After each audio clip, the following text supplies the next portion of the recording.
উদাহরণ হয়ে যাবে কিনা আমরা যে পদ্ধতিতে গণভোটে যাচ্ছি?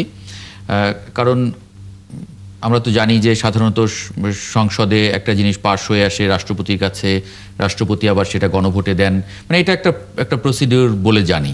তো যদি আমরা এরকম একটা মানে গণভোটটা আগে করে ফেলি, সেক্ষেত্রে এটা উদাহরণ হয়ে যাবে কিনা, সামনে এটার আবার একটা মানে ব্যাড প্র্যাকটিস দলগুলো বলতে সরকারগুলো করে ফেলবে কিনা? ধন্যবাদ আপনাকে। দেখেন, এটা ব্যাড প্র্যাকটিস না, ভুলে গেছেন। প্রথম রেফারেন্ডাম হয়েছিল 1977 সালে। কি 77 সালে হয়েছিল? 19 দফা, প্রেসিডেন্ট জিয়াউর রহমান 19 দফা বাংলাদেশের মানুষ সমর্থন করে কিনা। এটা তো তখন সংবিধান স্থগিত ছিল। এটা বলেছি, এই বলি আগে শেষ করে দিই। তখন যদি সংবিধান স্থগিত থাকে, আজকে সংবিধান কি হয়েছে? আজকে সংবিধান ভ্যাকুয়াম। ভাই একটু আগে বললেন না যে সংবিধানে গণভোট না, এটা ভাইয়ের যেমন আমরা আইনবিদ হিসাবে বলছি, সংবিধানে যদি গণভোট না থাকে, সংবিধানে 5 বছর পর ভোট করার কি দেওয়া আছে টাইম লাইন। তাহলে 24 সালে ইলেকশন হয়েছে, 29 সালে ইলেকশন করতে হবে। আপনি 26 সালে ইলেকশন করবেন কিভাবে? এটা যেমন সংবিধান যদি মানতে চান না, কিন্তু যদি প্রধানমন্ত্রী পালিয়ে যান তাহলে তো সেই ভ্যাকুয়াম জায়গায় মানে সংবিধানও কি তাহলে ভ্যাকুয়াম হয়ে যাবে কিনা প্রধানমন্ত্রীর জন্য? সংবিধান তো ভ্যাকুয়াম বলে তো 106 করলেন। 106 দিয়ে তো সরকারকে যদি নিয়ে এসে থাকেন, 106 তো সেই সংবিধানের গাইডলাইনেই তো আসলো না। সংবিধানে তো অন্তর্বর্তী সরকার নাই। শপথ পড়ালেন, অন্তর্বর্তী সরকারের কিছু নাই। শোনেন, guardian of the constitution is the supreme court. Can the supreme court pass any order which is beyond the four corner of the constitution? না। কনস্টিটিউশনের মধ্যে তত্ত্বাবধায়ক সরকার নাই, কনস্টিটিউশনের মধ্যে অন্তর্বর্তীকালীন সরকার নাই। এটা দল মত বাদ দিয়ে বলতে একজন আইনজীবী হিসাবে যে আজকে শুনানিও হচ্ছে যে 106 এ আপনি এন্ট্রিম গভর্নমেন্টের কথা যে বললেন, এটা তো কনস্টিটিউশনের মধ্যে নাই। সো একটা ভ্যাকুয়ামের জায়গায় আপনি এটা যদি কনস্টিটিউশনে না থাকে, শাহরিয়ার ভাই, যদি কনস্টিটিউশনে না থাকে তাহলে সেটার জন্য সাফার করবে সরকার, সেটার জন্য কনস্টিটিউশন সাফার করবে কেন? আর এটা আপনার কথা হলো কনস্টিটিউশন না থাকে, ডক্ট্রিন অফ কনস্টিটিউশনে নাই, প্রাইম মিনিস্টার পালায় গেলে কি হবে? কনস্টিটিউশনে নাই, প্রাইম মিনিস্টার যদি চিঠি না দিয়ে সংসদ ভেঙে দেওয়ার কথা না বলে, প্রেসিডেন্ট সংসদ ভেঙে দিতে পারে কিনা? সংবিধানে নাই, মসজিদের ইমাম পালায় গেলে কি হবে? তাহলে সেটার জন্য রাষ্ট্রপতি দায়ী হবেন, সেটার জন্য সরকার দায়ী হবে, সেটার জন্য সংবিধানকে দায়ী করছি কেন? আমরা এই কথাটা আপনার সংবিধানকে দায়ী করতেছি না। সংবিধান যে 53 বছর যে সংবিধান আঁকড়ায় ধরেছিলাম, এই সংবিধানে মনস্টারের জন্ম দিচ্ছে। 15 অ্যামেন্ডমেন্ট করে এই 72-এ ফিরে যাওয়া, সেটা আলাদা একটা আলোচনা। মানে তাহলে সংবিধান আমরা ওই সময় ছুঁড়ে ফেলে দিতাম, তা আমরা তো সেটা ফেলিনি।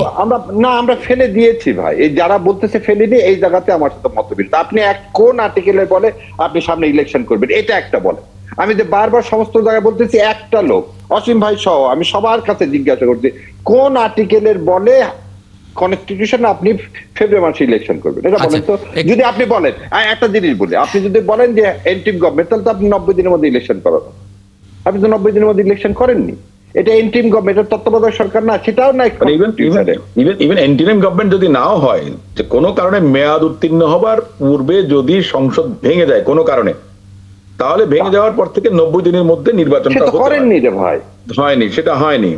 এটা তো একটা এমিকেবল একটা এটা অ্যাডমিটেড পজিশন যে আমরা কনস্টিটিউশনের মধ্যে আছি আবার নাই। এটা একটা আমার কাছে মনে হয় বলতে হবে এবারে সামাজিক চুক্তি এবং এই জুলাই সমঝোতা, রাইট, সামাজিক চুক্তি জাতীয় সমঝোতার ভিত্তিতে এটা হয়েছে। যেমন আগে তো কেয়ারটেকার গভর্নমেন্ট ছিল, 2008-এ যে নির্বাচনটা হয়েছিল সেই সময় তো আপনার কেয়ারটেকার গভর্নমেন্ট যেটা হয়েছিল সেনা সমর্থিত, সেটাও তো কনস্টিটিউশনে ছিল না, এবং সেটা 2 বছর কন্টিনিউ করেছে। এবং ইন্ডিয়া নিল, দেখেন ওই 2 বছর এক্সটেন্ডেড করে ইন্ডিয়া কিন্তু নিয়ে 2008 সালে ম্যানিপুলেটেড করে কিন্তু আমেরিকা নিয়ে আসলো। কিন্তু 96, 2001, 91 সালে পারেনি কিন্তু। না, 96, 91 আমাদের 90 দিনের আগে হয়েছে নির্বাচন, এবং সুন্দরভাবে নির্বাচন হয়েছে। হ্যাঁ, এই যে 2 বছরে 2 বছরের এক্সটেনশনের ধোয়া তুলে এই যে একটা ইন্টারিম গভর্নমেন্ট নিয়ে এসে যেটা ইন্ডিয়া করলো, সেই জিনিসটাকে আমরা আবার করতে দিব না। তাহলে আজকে আমরা একটা বন্দোবস্তের মধ্যে আসতে হবে। আমরা তো সবাই একমত রেফারেন্ডাম হবে। দেখেন, এই বিষয়ে তো আর কোনো নাই যে গণভোট হবে। গণভোটটা ইলেকশনের দিন যদি হয়, কি এমন অসুবিধা? এই যে আজকে তারেক জিয়া সাহেবের বক্তব্য, 300 কোটি টাকা যদি বাঁচে বা 3000 কোটি টাকা বাঁচে, সেটা নিয়ে তো আমাদের সমস্ত রাজনৈতিক দলের ঐক্যমত হওয়া উচিত। কিন্তু কথা তো গভর্নমেন্ট যখন মিকি মাউস খেলতেছে, কি মিকি মাউস? গভর্নমেন্ট অর্ডার দিয়ে দিলেই পারে যে এই যে জুলাই সনদের হ্যাঁ, order, কালকে এখানে কালকে থাকবে- এরকম একটা অর্ডার আসতে যাচ্ছে, যদি কারণ কারোরই যদি পছন্দ না হয়, সবারই যদি দ্বিমত থাকে, তাহলে মানে মেনে নেবে কিনা সরকারি দলগুলো সিদ্ধান্ত সে- দিয়ে দেবে জি। সব দল বলছে কেউ- সরকার যে সিদ্ধান্ত দেবে সেটা মেনে নিব। সালাউদ্দিন ভাই বলছে। মেনে না নিলে ডিজাস্টার যেটা হবে, যে পতিত স্বৈরাচার আপনার ওই পার থেকে হাততালি বাজাবে।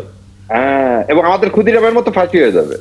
এবং আমি একটা জিনিস বলি, যে আজকে আমি একটু এখানে বলি আমি, জি যে যিনি আপনার ফিউজিটিভ হয়ে আছেন, যার বিরুদ্ধে ওয়ারেন্ট অফ অ্যারেস্ট ইস্যু হয়ে আছে, এবং যে ধরনের সাবভার্সিভ অ্যাক্টিভিটিজ এর মধ্যে তিনি লিপ্ত আছেন, বাংলাদেশে যে উস্কানি দিচ্ছেন, এই যে আগুন সন্ত্রাস শুরু করেছেন, ওনার বক্তব্য সোশ্যাল মিডিয়াতে কেন আসবে, পত্রপত্রিকাতে কেন ওনার বক্তব্য দেখা গেছে যে উনি যদি কোনো সোশ্যাল মিডিয়াতে কোনো নিউজ দিয়ে থাকেন, তখন দেখা গেছে যে সেটা আপনার আসছে, যেটা আপনার ক্ষতিকারক। আপনার reasonable restriction, freedom of press বলে একটা কথা আছে, freedom of opinion, freedom of speech, সবকিছু আছে, কিন্তু সেখানে রিজনেবল রেস্ট্রিকশন তো তখন দেবো আমরা রাষ্ট্রের নিরাপত্তা, নাগরিকদের নিরাপত্তা, এই সমস্ত বিষয়গুলো বিবেচনা করে রাষ্ট্র রেস্ট্রিকশন ইম্পোজ করতে পারে। আমি তো মনে করি যে অন্তর্বর্তীকালীন সরকার তাদের দুর্বলতা, জনাব তারেক রহমান সাহেব যে কথাটা বলেছেন, যে ওনারা দুর্বল চিত্তের দেখে বিভিন্ন জন বিভিন্ন দাবি নিয়ে প্রেসার করছেন, এবং ওনারা আপনার একটু দোদুল্যমান ওনাদের মধ্যে একটা কাজ করছে, মানে স্থির হতে পারছেন না ওনারা।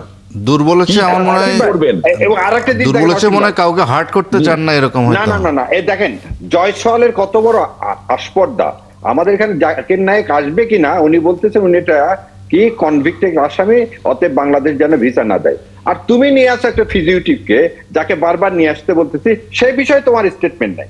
তোমার এখানকার দূতাবাসকে আজকে ডাকা হয়েছে যে তুমি এইটাকে বন্ধ করো, দূতাবাস বন্ধ করবে না, তুমি আইন করে বন্ধ করো না কেন?